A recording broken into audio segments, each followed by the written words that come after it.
kulanti wacan oo wanaagsan daawadayaal waxaan halkaan idinkugu soo gudbinaynaa warbixin gaar ah oo aanu ka diyaarinay mas'uuliyiinta ka tirsan dawladda Soomaaliya ee cabashada ka keenay wadooyinka gala madaxtooyada oo loo diiday isticmaalkooda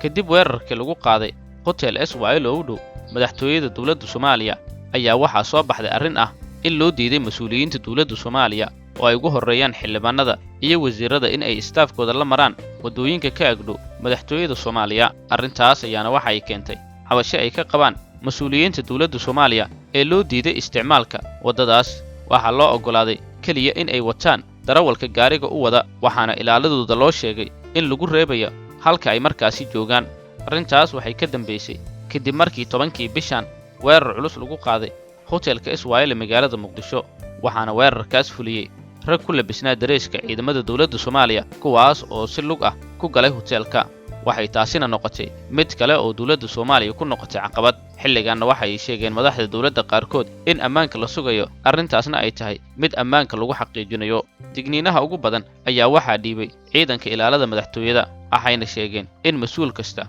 oo askarta uu wato uu ku reebayo halka markaasi lagu joojiyo kadibna marka uu ka soo idlaysto danaha uu ka leeyahay madaxtooyada iyo meelaha u dhowba uu halkiis ugu soo laaban doono istaafkiisa oo ku sugaya si amnigu uu noqdo mid la xaqiijiyay xildhibaano ka tirsan baarlamaanka dawladda Soomaaliya ayaa arrintan markii ay soo ifbaxday maalin ka hor waxa ay la hadleen warbaahinta waxa ay sheegeen in arrintaas ay tahay mid aan wanaagsaneyn kuna habooneen in lagula dhaqmo xildhibaanada baarlamaanka dawladda Soomaaliya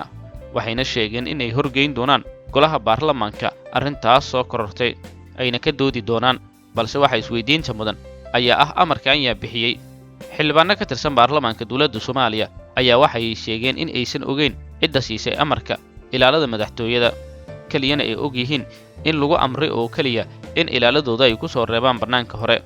xildhibaan ka mid ah baarlamaanka ayaana yiri haddii wadada inaga noola diido yaa mari doona wadadaan ayaana hore waxay ahayd wada laga joojiyay ama loo diiday inay isticmaalaan gaadiidka BL-ka iyo motobajaajta waxayna muddo sanada ahayd mid ay isticmaalayaan kaliya madaxda dawladda Soomaaliya arrintaas ayaana waxay noqotay iminka mid madaxda dawladda Soomaaliya ay sheegeen in ammaanka lagu xaqiijinayo madaxda loo diiday isticmaalka wadadaas ayaa xilligan waxay xilal kala duwan ka hayaan dawladda Soomaaliya xildhibaanada baarlamaanka ayaana caqabada ugu badan ay ku noqotay wadadaas in loo diido xildhibaan istaafkiisa wata sida ay noqon doontaa markii ay xildhibaanada horgeeyaan golaha baarlamaanka arrinta ah in loo diiday isticmaalka wadadaas iyaga oo wata istaafkooda ama ilaaladooda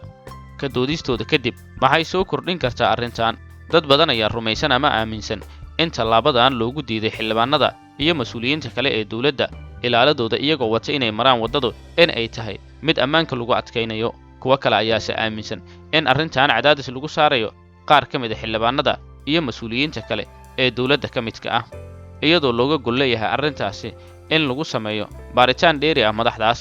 waa mas'uul dawladeed oo loo ogol yahay kaliya in uu wato darawalka gaariga markaas uu wada qaarkood waxay isweydiiyeen yaa damaanad qaadaya amnigeena xilliga aan marayna wadadaas maadaama ilaalada madaxtooyada ay waardiye ka yihiin xarumaha halkaasi ka agdhow xildhibaanada qaar ayaa ku doodaya in amnigooda uu halis ku jiro marka ilaaladooda ay kaga soo tagaan meel ka baxsan halka markaasi ay u socdaan waxayna ku doodayaan in ammaankooda cid xaqiijin karta aysan jirin waxaana intaas u sii dheer in aysan ogeyn xitaa amarkan lagu joojiyay in laga reebo ilaalada xildhibaanada iyo mas'uuliyiinta kaleba cidda bixisay ma aanan maqlin meel madaxweynaha uu ku bixiyay amarkaas iyo sidoo kale ra'iisul wasaaraha balse ilaalada ayaa noo sheegaya in amarka ay qabaan uu yahay in gaadiid dagaal oo ciidan ay saaran yihiin inuusan ka gudbin wadadaas xildhibaan ha wato ama wasiir ha wato ama mas'uul kale ha wato waxaa lagu hakin doonaa koontaroolka koowaad ee markaasi marayaan waxayna ugu soo laaban doonaan ilaalada koontaroolkooda xildhibaanka ama mas'uulka kale iyo darawalkiisa ayaana loo ogol yahay inay gudaha u galaan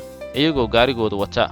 balse ilaalo wax la yiraahdo aan loo ogoleen inay gudaha u galaan aagga waardiyaha laga hayo culayska arrintan ay wadata ayaa ah in xildhibaan kasta ama mas'uul kasta oo dawladda ka mid ah kaas oo loo diiday ilaaladiisa in uu la galo madaxtooyada uu isweydiinayo cidda ballanqaadi karta amnigiisa inta uu ku guda jiro howlihiisa marka laga reebo ilaaladii isaga u gaarka ahayd oo nafsadiisa uu ku aaminay ma jirto cid mas'uuliyadaas qaadatay kaliyasa waxaa la og yahay in loo diiday in ay halkaasi la maraan ilaaladooda iyaga oo wata arrintan ayaa sidoo kale waxa ay saamaysay taliyaasha ciidamada booliska iyo asluubta kuwaas oo loo diiday inay galaan xayndaabka filla Soomaaliya taliyaha ciidanka booliska Soomaaliyeed jenaraal cabdi xasan xijaar ayaa loo diiday in uu ciidan la galo taliska booliska Soomaaliya ee Command Police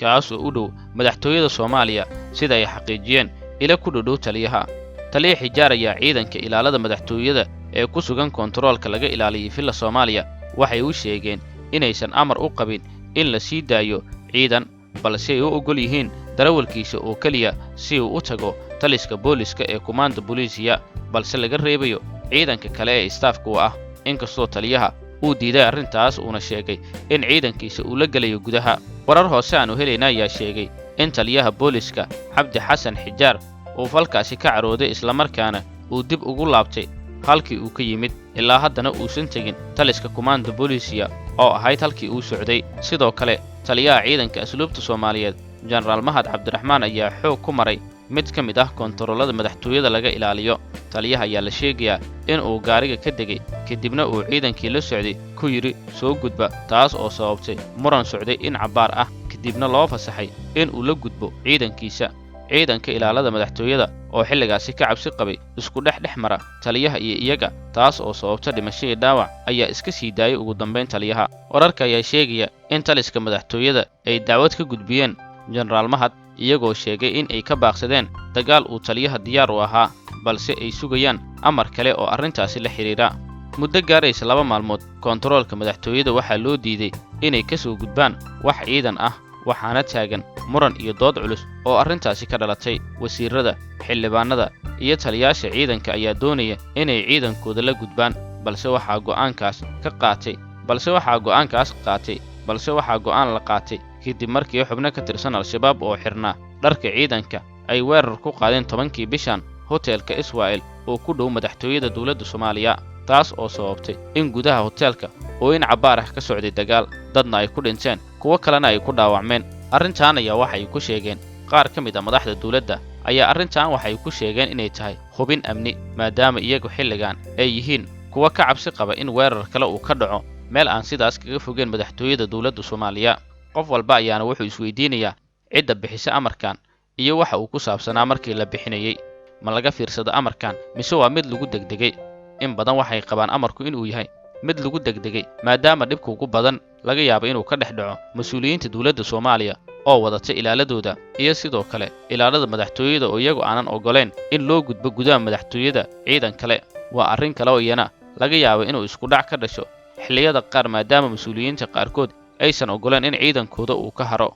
Waxa la sugaba waa xalka arrintan oo ah sidee ayuu ku suurtageli doontaa in mas'uul walba uu gaarigiisa isagoo u wada darawal uu ka gudbo kontaroolada u dhow madaxtooyada si uu u gaaro halka ujeedkiisu uu yahay. taasna waa mid ay ka biyadiideen mas'uuliyiin badan oo qaarkood ay yihiin xildhibaano kuwa kalena ay yihiin wasiirro. waxaana xilligan ku soo biiray taliyaal ciidan oo iyagana loo diiday in ay halkaasi la maraan ilaaladooda. su'aasha isweydiinta mudan ayaa waxa ay tahay waddadan oo horey loogu diiday isticmaalkeeda gaadiidka dadweynaha haddana ay soo ifbaxday in loo diiday mas'uuliyiinta dawladda Soomaaliya kuwaas oo wato ilaaladooda in ay maraan gebi ahaanba waddadaas. kontaroolada ugu sokeeyana lagu reebayo ilaalada ay wataan, kaliyana loo ogol yahay darawalka iyo mas'uulka xilligaas gaariga saaran. yaa isticmaali doona waddadan haddii madaxda dawladda Soomaaliya arrintan ay ku adkaystaan? goorma ayaase la ogaan doonaa amarka lagu joojiyey in laga reebo madaxda ilaalada ay wataan xilliyada ay isticmaalayaan agagaarka madaxtooyada? su'aashaasna cid ka jawaabtay weli lama arag. madaxda dawladda Soomaaliya ayaana looga fadhiyaa inay arrintaas ka hadlaan. xildhibaanada dawladda Soomaaliya iyagu waxay ballan qaadeen inay baarlamaanka horgeyn doonaan culayska xilligan ku soo siyaaday oo ah in loo diiday inay la maraan ilaaladooda xilliyada ay isticmaalayaan waddooyinkaas. amniga madaxtooyada iyo meelaha ku dhowba maxaa iska bedeli doona haddii amarkan uu sii socdo? inkastoo dad badan ay ku qiimeeyeen in isku dhacyada uu badan doono maadaama ilaalada madaxtooyada aysan ogoleen askari ka mid ah istaafka mid ka mid ah mas'uuliyiinta in uu gudaha u galo xarunta madaxtooyada ama xayndaabkeeda. qaar ka mid ah mas'uuliyiintan ay ka biyadiideen in aan la celin karin marnaba, taas oo keeni karta inuu halkaas ka dhaco isku dhacyo geysta dhimasho iyo dhaawac. waxaana mas'uuliyadda qaadi doono cidda bixisay amarka lagu celiyey istaafka ay wataan madaxda dawladda Soomaaliya qaarkood. daawad waxaa intaasi ku dhan warbixintii aan sida gaarka kaga hadlaynay qaar ka mid ah mas'uuliyiinta dawladda oo loo diiday in ilaaladooda ay la gudbaan xilliyada ay marayaan goobaha ka agdhow madaxtooyada dowladda Soomaaliya. Aad ku maasantiin la socodka iyo daawashada warbixintan iyo guud ahaanba warbixinada iyo wararka ka baxa janaalka All Banaadir.